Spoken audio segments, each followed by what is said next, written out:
Welcome friends. इतिहास विषय में हमने सिंधु घाटी सभ्यता और ऋग्वैदिक कालीन समाज को पढ़ लिया है। आज के इस वीडियो में हम पढ़ने जा रहे हैं उत्तर वैदिक काल। उत्तर वैदिक काल 1000 ईसा पूर्व से लेकर 600 ईसा पूर्व के मध्य का था और यहाँ से भी हर एग्जाम में एक या दो क्वेश्चंस पुटअप होते हैं। तो आप इस वीडियो सीरीज को शुरू से लेकर अंत तक देखिएगा और कंपेयर कीजिएगा, क्वेश्चंस वगैरह हल कीजिएगा कि कितने क्वेश्चंस आपके इस टॉपिक में से आए हुए हैं। अगर आपने अभी तक इस यूट्यूब चैनल को सब्सक्राइब, लाइक या कमेंट नहीं किया है तो आप इस यूट्यूब चैनल को सब्सक्राइब कर सकते हैं। चलते हैं हम टॉपिक की ओर। उत्तर वैदिक काल में आर्यों की गतिविधियों का प्रमुख क्षेत्र था गंगा यमुना दोआब का क्षेत्र। ये क्वेश्चन बहुत बार आ चुका है कि उत्तर वैदिक काल जो था 1000 से लेकर 600 ईसा पूर्व के मध्य, उस समय आर्यों की गतिविधियों का प्रमुख क्षेत्र कौन सा था? तो गंगा यमुना दोआब का क्षेत्र। इसकी राजनीतिक स्थिति की अगर बात करें तो देखिए, उत्तर वैदिक काल में धीरे धीरे राजा का पद वंशानुगत हो गया। शासन पद्धति राजतंत्रात्मक की ओर प्रवृत्त हुई और सभा और समिति दो संस्थाएं से थी उत्तर वैदिक काल में। इसमें बड़े बूढ़े राज्य के संप्रभात प्रतिष्ठित व्यक्ति भाग लेते थे।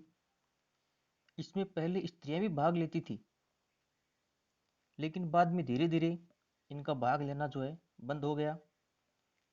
सभा एक छोटी संस्था थी, वर्तमान जो राज्यसभा है उसके समान थी, और इसके सदस्य जो थे उनको हम सुजान कहते हैं।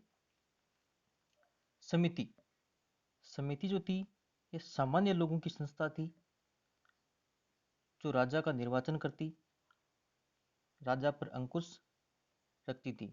इसका अध्यक्ष जो है ईशान कहलाता था। समिति का अध्यक्ष ईशान कहलाता था और आधुनिक जो लोकसभा की है उसकी तरह ये समिति थी।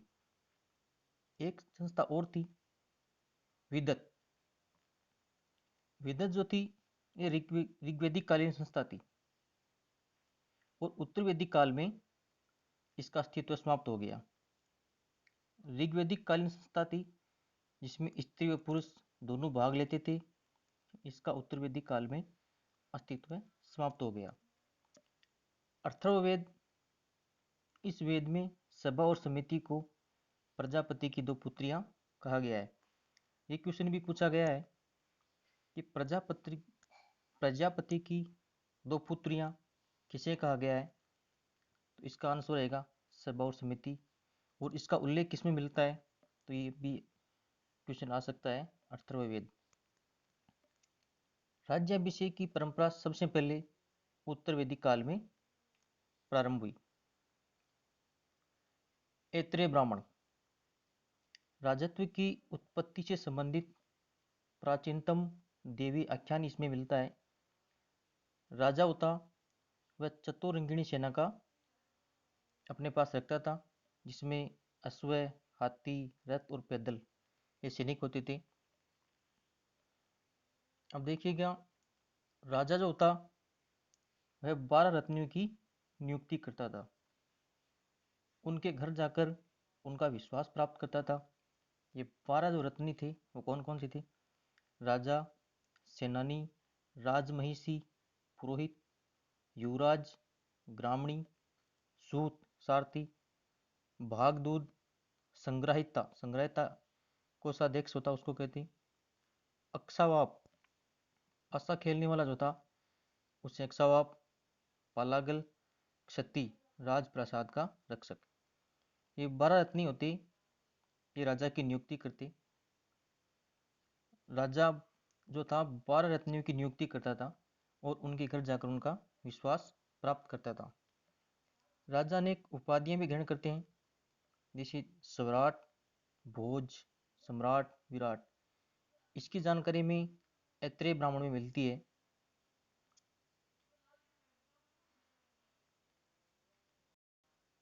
वे राज्य जो था उत्तर की ओर उसके राजा होते वो विराट कहलाते। दक्षिण की ओर जो होता भोज्य, उसके राजा को हम भोज कहते। और पश्चिम की ओर स्वराज्य होता, उसके राजा को सम्राट ये उपाधियां धारण करते। इसी तरह पूर्व की ओर साम्राज्य जो था उसका राजा सम्राट की उपाधि ग्रहण करते थे। ये सभी जानकारी हमें ऐत्रेय ब्राह्मण में मिलती है। एकराट, अथर्ववेद में सर्वोच्च शासक है, उसको एकराट कहा गया है। शतपति, 100 गांवों के समूह का अधिकारी जो होता उसे शतपति कहा गया है। उत्तर वैदिक काल में आर्थिक जीवन कैसा था देखिएगा। लोहा, लोहे के प्रयोग से उत्तर वैदिक कालीन समाज में एक क्रांतिकारी परिवर्तन देखने को मिलता है। लोहे की प्रचुर मात्रा में और इसके उपयोग से उत्तर वैदिक काल में एक क्रांति आई, अनेक उद्योगों का विकास हुआ और अनेक कृषि व्यवस्था जो थी उसमें भी उनको सुधार मिला। कृषि जो थी उत्तर वैदिक कालीन आर्थिक व्यवस्था कृषि प्रधान थी, चावल से परिचित थे। चावल को ब्रीही के नाम से जाना जाता था। उत्तर वैदिक काल में चावल को क्या कहते थे? ब्रीही। चावल के अवशेष हमें अंतरजी खेड़ा व हस्तिनापुर से प्राप्त होते हैं। अंतरजी खेड़ा जो है यूपी में पड़ता है और यहाँ से हमें लोहे का अवशेष भी मिलते हैं। कपास, यह फसल उत्तर वैदिक काल में समाज था उसमें नहीं थी, अर्थात कपास का साक्ष्य हमें उत्तर वैदिक काल में नहीं मिलता है, जबकि ऋग्वैदिक काल में समाज कपास का हमें साक्ष्य मिलता है। शतपथ ब्राह्मण में कृषि की समस्त प्रक्रियाओं की जानकारी मिलती है। अंतरजी खेड़ा यूपी के एटा जिले में स्थित है। दोकनी, गेहूं, जौ, चावल के साक्ष्य यहाँ से मिलते हैं। यह एकमात्र ऐसा स्थान है जहाँ से 1050 ईसा पूर्व के लोहे अवशेष मिलते हैं, अन्यथा लोहे के प्रमाण 1000 ईसा पूर्व से पहले नहीं मिलता है। बहुत ही इंपॉर्टेंट क्वेश्चन है। श्याम व कृष्ण अयस, उत्तर वैदिक कालीन जो ग्रंथ है उनमें लोहे को कहा गया है श्याम या कृष्ण अयस। व्यापार जो था स्थल मार्ग और जल मार्ग दोनों से होता था उत्तर वैदिक काल में।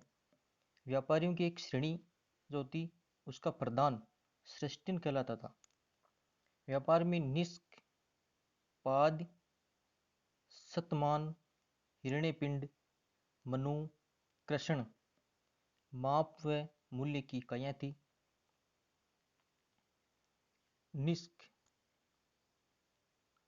क्रय विक्रय का माध्यम व गले में पहने जाने वाला सोने का आभूषण था। निष्क जो था ये एक सोने का आभूषण भी था जो गले में पहना जाता था और क्रय विक्रय का माध्यम भी यही था। पाद या सतमान स्वर्ण चांदी, कृष्ण बाट की मूलभूत इकाई, गाय विनिमय का साधन थी। उत्तर वैदिक काल में कुछ व्यवसाय तथा शिल्प ने जाति का रूप ले लिया, जिससे वार्प नाई जो थे उन्होंने कहते, तक्षा बढ़ई, बिशक वैद्य को कहते, क्रमार जो था लोहार को, चरमान चमार जो था चमड़े का काम करने वाले, रथकार रथ चलाने वाले, कुलाल मिट्टी का बर्तन बनाने वाले कुलाल कहलाते। अब देखिएगा उत्तर वैदिक काल में धार्मिक जीवन कैसा था। उत्तर वैदिक काल में प्रजापति ये सृष्टा कहा गया है, विष्णु, इंद्र आदि देवता, ऋग्वैदिक कालीन देवता जो थे इंद्र अग्नि आदि से ज्यादा महत्वपूर्ण हो गई। अर्थात इंद्र और अग्नि का जो था इनका महत्व उत्तर वैदिक काल में धीरे धीरे कम होता गया और प्रजापति, विष्णु और इंद्र आदि का महत्व बढ़ गया। प्रजापति उत्तर वैदिक कालीन सर्व प्रमुख देवता, सृष्टिकर्ता और यज्ञों का स्वामी कहा गया है। इसी तरह पुसन पशुओं का देवता और शूद्रों का देवता बन गया। पुसन जो है उत्तर वैदिक काल में पशुओं का देवता था और शूद्र जो थे उनका देवता था। उत्तर वैदिक काल में राजसूय, वाजपेयी, अश्वमेघ आदि विशाल यज्ञों का अनुष्ठान किया जाने लगा, जिससे पुरोहित का महत्व अधिक हो गया, अर्थात पुरोहित का स्थान समाज में ऊंचा हो गया। जादू टोने, अंधविश्वास, इंद्रजाल, वशीकरण का प्रभाव समाज में बढ़ रहा था। यज्ञ जो थे उत्तर वैदिक काल में धार्मिक क्रियाओं का मूल आधार था। ब्रह्मा यज्ञ की संपूर्ण प्रक्रिया का निरीक्षण करता था। ब्रह्म को ऋतिज्व और 4 वेदों से संबंधित माना गया है। जो ब्रह्मा है ऋतिज्व उसको 4 वेदों से संबंधित माना गया है और यज्ञ की संपूर्ण प्रक्रिया का निरीक्षण करने वाला जो था वो ब्रह्मा था। अग्निष्टोम, वाजपेयी, षोडशी आदि सोम यज्ञ के प्रकार हैं। राजसूय यज्ञ, राजसूय यज्ञ जो क्या था, इस यज्ञ में एक पुरोहित, एक क्षत्रिय और एक वैश्य 17 प्रकार के जल से राजा का राज्याभिषेक करते थे। इस यज्ञ के माध्यम से राजा रत्नियों की पूजा करता था और लोकमत प्राप्त करता था। 12 जो रत्नी थे उनके घर जाकर के उनकी विश्वसनीयता को प्राप्त करता था और रत्नियों के घर जाकर के देवताओं की पूजा करता। उस यज्ञ में, किसमें, राजसूय यज्ञ में। वाजपेयी रथ दौड़ का आयोजन होता है इसमें, जिसमें राजा अपने नव यौवन का प्रदर्शन करता था।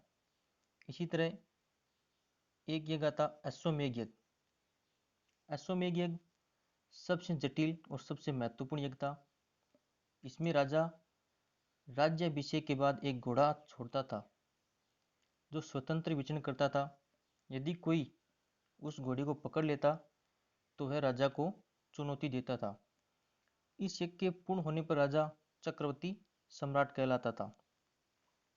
अश्वमेघ यज्ञ था, इसमें राजा एक घोड़े को अपने साम्राज्य में छोड़ता और जहां जहां भी घोड़ा वह कदम रखता वह उस राजा का क्षेत्र अधिकार में आ जाता।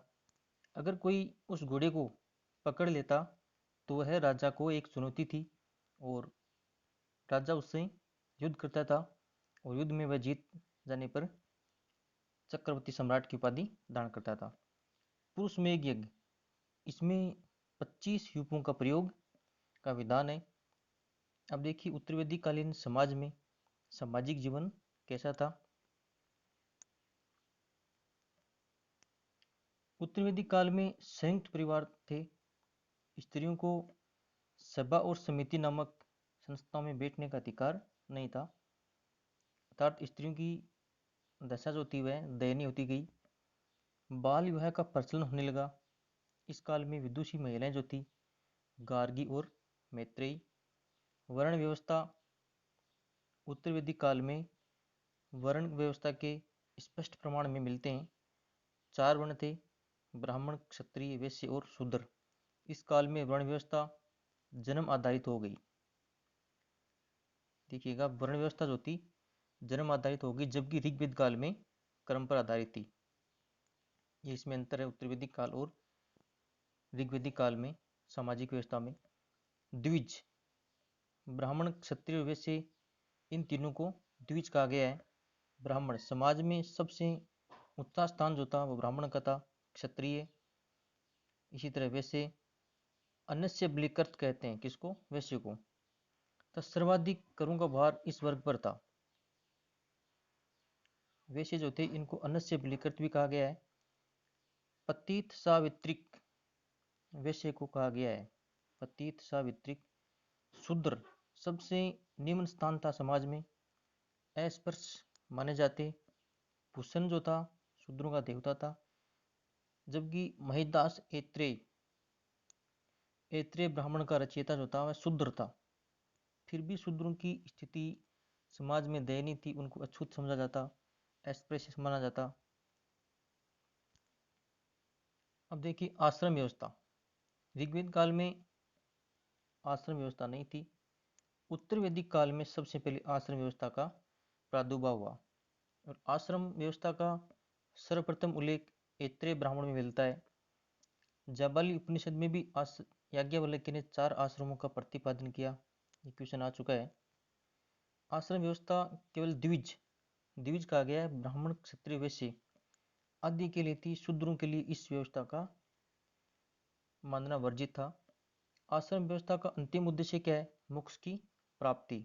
ये भी क्वेश्चन आ सकता है कि आश्रम व्यवस्था का अंतिम उद्देश्य क्या है? मोक्ष की प्राप्ति करना। आश्रम का अर्थ होता है श्रम या प्रयत्न करना। आश्रम व्यवस्था में प्रवृत्ति व निवृत्ति, भोग व त्याग, लौकिकता व परलौकिकता में समन्वय स्थापित होता था। 4 आश्रम है। पहला आश्रम है ब्रह्मचर्य आश्रम, 0 से 25 साल तक। इसका आरंभ उपनयन संस्कार से होता है। इस संस्कार के बाद बालक द्विज अर्थात दोबारा जन्म लिया हुआ कहलाता है। इस संस्कार से पहले बालक को शूद्र माना जाता था। ब्रह्मचार्य आश्रम होने से पहले जो बालक है उसको हम क्या कहते हैं? शूद्र माना जाता था उस उत्तर वैदिक काल में। 12 वर्ष की अवस्था में बालक इस आश्रम में प्रवेश करता है। ये क्वेश्चन आ सकता है।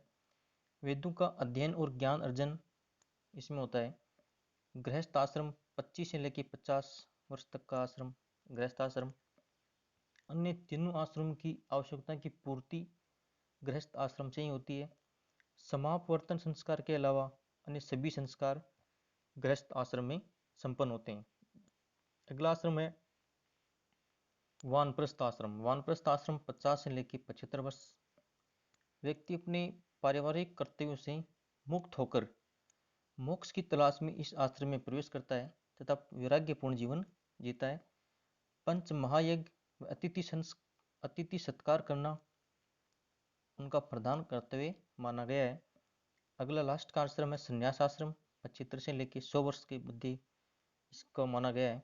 व्यक्ति का संस्कार से पूर्णतः विरक्त होकर योग साधना कर मोक्ष की प्राप्ति का प्रयास करना। अंतिम पुरुषार्थ मोक्ष की प्राप्ति इसी आश्रम में संभव है। ये चारों आश्रम हो गए। अब देखिए परीक्षा उपयोगी अन्य तथ्य क्या क्या है आश्रम संबंधित।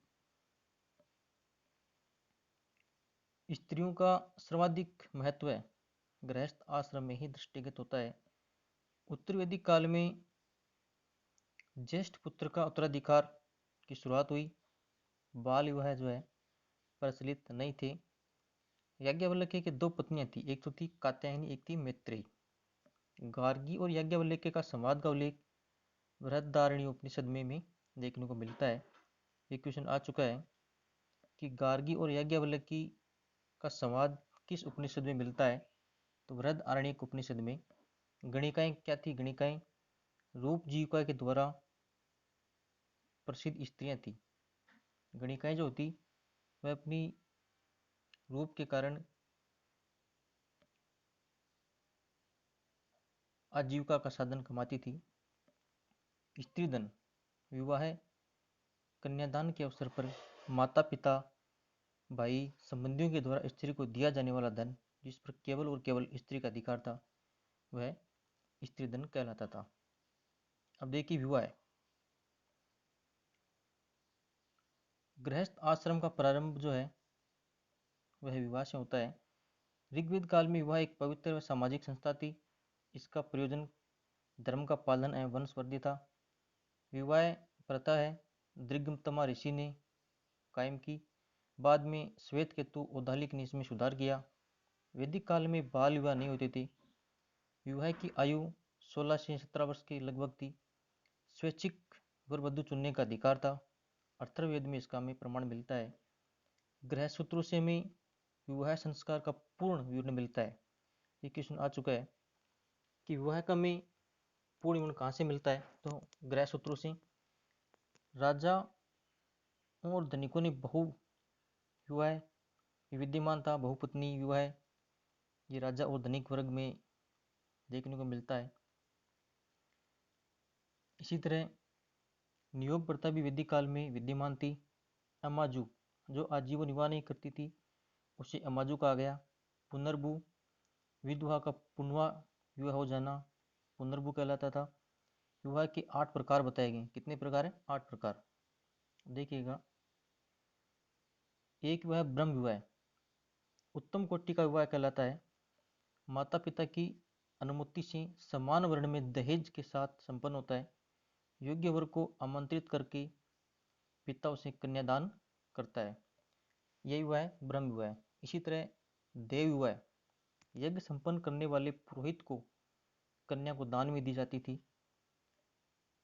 उसमें देव विवाह कहते हैं। आर्ष विवाह, आर्ष विवाह कन्या का पिता वर्ष से एक बैल और एक गाय अथवा 2 जोड़ी लेकर एक कन्यादान करता है। ये कौन सा विवाह है? आर्ष विवाह।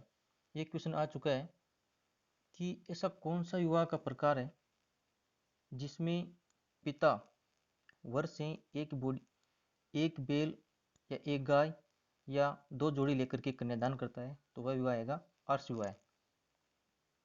अगला प्रकार विवाह का है प्रजापत्य विवाह। बिना दहेज के योग्य वर से कन्या का विवाह करना, और वर्तमान में जो सर्वाधिक यही विवाह प्रचलित है। इसी तरह असुर विवाह कौन सा है? कन्या का मूल्य चुकाकर विवाह किया जाता है, इसमें कन्या बेची जाती है। ये असुर विवाह का प्रकार था। गंधर्व विवाह जो था, प्रेम विवाह जो था, उसे गंधर्व विवाह में रखा गया।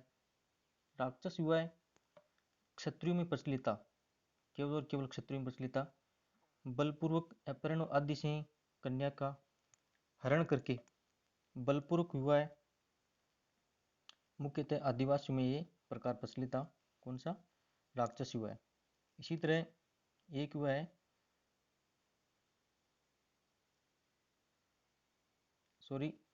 गंधर्व विवाह जो था, ये तो आ गया। पेशाच विवाह 8 प्रकार का नंबर है। कौन सा? पेशाच विवाह। किसी पागल, मदहोश या सोई हुई महिला के साथ संभोग कर बाद में विवाह करना सबसे निम्न कोटि का विवाह है, पेशाच विवाह। ये 8 प्रकार आ गए। वर्जित विवाह कौन कौन से हैं? सगोत्र विवाह, एक ही गोत्र में विवाह करना वर्जित था उत्तर वैदिक काल में। सपरिविवाह और सपिंड विवाह, ये 3 विवाह जो थे, इस तरह के विवाह वर्जित थे। पहली बार गोत्र की अवधारणा उत्तर वैदिक काल में आती है। प्रशंसनीय विवाह और निंदनीय विवाह कौन कौन से थे? देखिए, ब्रह्म विवाह, देव विवाह, आर्ष विवाह और प्रजापत्य विवाह, 4 विवाह जो थे, इसको प्रशंसनीय विवाह में रखा गया। निंदनीय विवाह में असुर, गंधर्व, पिशाच और राक्षस आदि विवाह को निंदनीय विवाह में रखा गया। अगला है पुरुषार्थ। 4 पुरुषार्थ। आश्रम व्यवस्था का मनोवैज्ञानिक एवं नैतिक आधार पुरुषार्थ था। पुरुषार्थ की प्राप्ति के लिए 4 आश्रमों की व्यवस्था की गई है। पुरुषार्थ का अंतिम लक्ष्य उद्देश्य क्या है? मोक्ष की प्राप्ति करना। पुरुषार्थ 4 हैं, धर्म, अर्थ, काम और मोक्ष। और धर्म, अर्थ और काम, इन तीनों को त्रिवर्ग कहा जाता है। क्वेश्चन आ सकता है कि त्रिवर्ग में कौन सा पुरुषार्थ शामिल नहीं है? तो मोक्ष इसमें शामिल नहीं है। धर्म, धर्म आचारगत नियमों के संग्रह को कहते हैं। अर्थ, वे भौतिक संसाधन जो व्यक्ति को सांसारिक सुख देते हैं, वे अर्थ कहलाते हैं। अर्थ धर्म व काम का आधार है।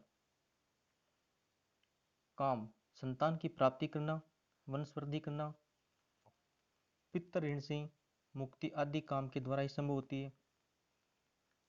काम धर्म से नियंत्रित होना चाहिए। मोक्ष, मोक्ष का आधार कर्म, ज्ञान, भक्ति है। सांसारिक जीवन से मुक्ति होना, मोक्ष की प्राप्ति होती है। ये तो आगे अपने पुरुषार्थ, धर्म, अर्थ, काम और मोक्ष। संस्कार, संस्कार क्या है? संस्कारों का शास्त्रीय विवेचन सबसे पहले हमें बृहदारण्यक उपनिषद में मिलता है। और संस्कार जो हैं 16 प्रकार के होते हैं। कितने? 16 प्रकार के। देखिएगा, पहला संस्कार है गर्भाधान। एक पुरुष के द्वारा संतान उत्पत्ति या वंशवृद्धि के लिए स्त्री के गर्भ में वीर्य को स्थापित करना गर्भधान कहलाता है। पुंसवन, पुत्र प्राप्ति के लिए स्त्री के द्वारा गर्भाधान के तीसरे, चौथे और 8वें महीने में संस्कार ये किया जाता है।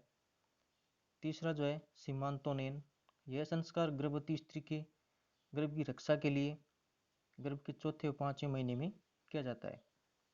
गर्भाधान, पुंसवन और सीमांतोनयन, ये तीनों संस्कार जो हैं शिशु के जन्म से पहले किए जाते हैं। क्वेश्चन आ सकता है कि ऐसा कौन सा संस्कार है जो शिशु के जन्म से पहले किया जाता है? तो इसमें गर्भाधान, पुंसवन और सीमांतोनयन। चौथा संस्कार है जातक्रम। बच्चे के जन्म के बाद पिता अपनी अंगुली से बच्चे को घी चटाता है। उसे अनिष्टकारी शक्ति से बचाने के लिए उसके कान में मेघा जनन मंत्र का जाप करता है, पढ़ता है। वह जातक्रम संस्कार में होता है। नामकरण संस्कार पांचवा है। नवजात शिशु का नाम रखा जाता है इसमें। छठवां जो है निष्क्रमण। निष्क्रमण है बच्चे को जन्म के 12वें दिन से लेके चौथे महीने के मध्य कभी भी पहली बार घर से बाहर निकालने को निष्क्रमण कहते हैं। और इसमें सूर्य का दर्शन कराते हैं बच्चे को। 7वां नंबर है अन्नप्राशन। जन्म के 6वें महीने में पहली बार बालक को अन्न खिलाते हैं। 8वां है चूड़ाक्रम। संपूर्ण बाल काट करके सिर पर केवल एक चोटी रखते हैं। शिशु के अच्छे स्वास्थ्य और दीर्घायु की कामना करते हैं। 9वां जो है कर्णभेद संस्कार। रोगों से बचाने के लिए बालक के कान में आभूषण पहनाते हैं। बालक के कान को भेदा जाता है 9वें संस्कार में, कर्णभेद में। 10वां संस्कार है विद्यारंभ। 5वें वर्ष में जब बालक 5 साल का हो जाता है तो ये संस्कार संपन्न किया जाता है। इसमें बालक को ओम और स्वास्तिक चिन्ह आदि के साथ अक्षरों का ज्ञान कराया जाता है। 11वां है उपनयन और स्वाध्याय। 12 वर्ष की अवस्था में ये संस्कार होता है। बालक को यज्ञोपवीत धारण करवा करके ब्रह्मचार्य आश्रम में प्रविष्ट कराया जाता है। उपनयन संस्कार का उद्देश्य क्या है? वेदों का अध्ययन। यह संस्कार शूद्रों के लिए वर्जित था।